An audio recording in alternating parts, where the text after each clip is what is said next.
Hello అందరికీ. Breakfast ఏం చేయాలో తోచనప్పుడు అప్పటికప్పుడే ఇంట్లో ఉన్న వాటితోనే ఈ విధంగా దోసలు ప్రిపేర్ చేసుకోండి. చాలా బావుంటాయి. టేస్ట్ కూడా.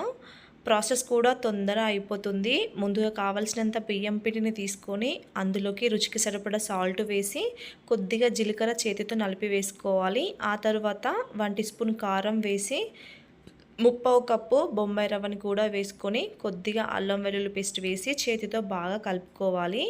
ఆ తరువాత కొద్దిగా వాటర్‌ని వేసుకుంటూ బాగా పల్చగా కాకుండా మరీ మందం కాకుండా వీడియో క్లిప్‌లో చూసిన విధంగా దోసల పిండిని కలుపుకొని ఒక 10 నిమిషాల పాటు మూత పెట్టి పక్కన పెట్టేసుకుందాం.